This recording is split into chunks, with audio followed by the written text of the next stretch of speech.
Legend Saravana ஸ்டோர்ஸின் Akshaya Tritiya offer சவரனுக்கு ரூபாய் 1000 தள்ளுபடி மே 12 வரை. ஓட்டு போடுற ஒவ்வொருத்தரும் விவரம் ஆயிட்டா அப்புறம் நம்ம எப்படி அரசியல் பண்றது?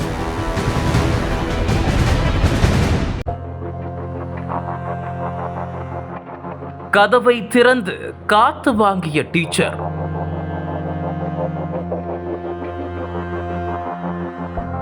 வீட்டுக்குள் நுழைந்த கருப்பு உருவம்.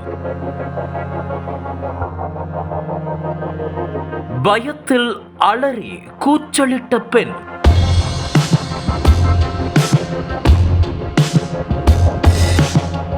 கத்தியை காட்டி நடந்த வன்கொடுமை.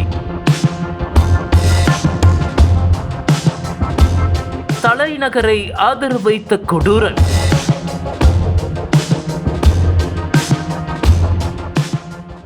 சென்னை கோயம்பேடு அருகே 31 வயதுடைய பெண் ஒருவர் தனியார் பள்ளியில் ஆசிரியராக பணிபுரிந்து வருகிறார். இவரது கணவர் ஆட்டோ ஓட்டுநராக பணி செய்து வருகிறார். இந்த தம்பதிகளுக்கு 2 பெண் குழந்தைகள் உள்ளது. பெரும்பாலும் கணவர் இரவில் ஆட்டோ ஓட்ட சென்று விடுவதால் அந்த ஆசிரியை குழந்தைகளுடன் இரவில் தனியாக இருந்து வந்துள்ளார். இந்த நிலையில் நேற்று முன்தினம் இரவு கணவர் ஆட்டோ சவாரிக்காக வெளியே சென்றுவிட ஆசிரியை தனது குழந்தைகளுடன் தனியாக இருந்துள்ளார். கடந்த சில நாட்களாக வெப்ப அலை வீசுவதன் காரணமாக இரவு நேரத்தில் காற்றுக்காக கதவை திறந்து வைத்துவிட்டு பிள்ளைகளுடன் தூங்கியுள்ளார். அந்த நேரத்தில் வீட்டிற்குள் நுழைந்த போதை ஆசாமி ஒருவர் கத்தியை காட்டி ஆசிரியை மிரட்டியுள்ளார். இதனால் பயந்து போன ஆசிரியை கத்தி கூச்சலிட முயன்றபோது பிள்ளைகளை கொன்று விடுவதாக கத்தியை காட்டி மிரட்டி பாலியல் வன்கொடுமைக்கு முயன்றதாக கூறப்படுகிறது. இதனைத் தொடர்ந்து போதை ஆசாமி தப்பியோட முயன்றபோது அந்த பெண் ஆசிரியை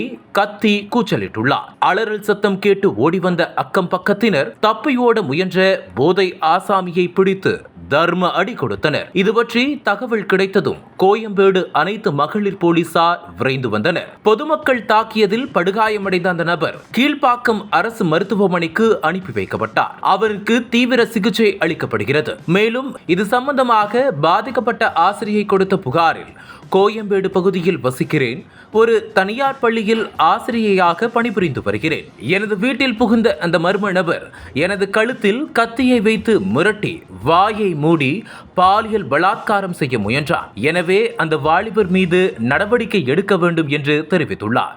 இதன் அடிப்படையில் அனைத்து மகளிர் போலீசார் விசாரணை நடத்தினர். கோயம்பேடு அனைத்து மகளிர் காவல் நிலையத்தில் ஒப்படைத்தனர். போலீசார் நடத்திய விசாரணையில் போதை ஆசாமி கோயம்பேடு பகுதியைச் சேர்ந்த 37 வயதான ஜான் பால்ராஜ் என்பது தெரிய வந்தது. இதனையடுத்து வழக்கு பதிவு செய்த போலீசார் அவனை கைது செய்து விசாரணை நடத்தி வருகின்றனர். போலீசாரிடம் பிடிபட்ட பாலியல் குற்றவாளி ஜான் பால்ராஜ் கூறுகையில், இரவு நேரங்களில் தனியாக இருக்கும் பெண்களை நோட்டமிட்டு வீட்டிற்குள் யாரும் இல்லை என்பதை உறுதி செய்து கொண்டு உள்ளே புகுந்து பாலியல் தொந்தரவு கொடுப்பேன். கோயம்பேடு பகுதியில் வீட்டில் கதவு திறந்திருந்தால் உள்ளே புகுந்து அங்கு தூங்கிக் கொண்டிருந்த பெண்ணுக்கு பாலியல் தொந்தரவு கொடுக்க முயன்றபோது கூச்சலிட்டதால் ஆட்கள் வந்து பிடித்து அடித்து உதைத்து விட்டனர் என கூறியுள்ளார். இதையடுத்து கொலை மிரட்டல், பெண் வன்கொடுமை மற்றும் அத்துமீறி உள்ளே புகுந்தது உட்பட 3 பிரிவுகளின் கீழ் வழக்கு பதிவு செய்தனர். அவனிடம் இருந்து கத்தியை பறிமுதல் செய்து எழும்பூர் நீதிமன்றத்தில் ஆஜர்படுத்தி பின்பு புழல் சிறையில் அடைக்கப்பட்டுள்ளார். தமிழகத்தின் அரசியல் புலனாய்வு வரலாறு நக்கீரன் பப்ளிகேஷன்ஸ். இந்த கோடை விடுமுறையை புத்தகங்களுடன் கொண்டாடுங்கள். கோடை காலத்தை முன்னிட்டு ஏப்ரல் 23 முதல் மே 30 வரை நக்கீரன் வெளியீடுகளான அனைத்து நூல்களுக்கும் 25% சிறப்பு தள்ளுபடி. புத்தகங்களால் கோடையை கொண்டாடுவோம்.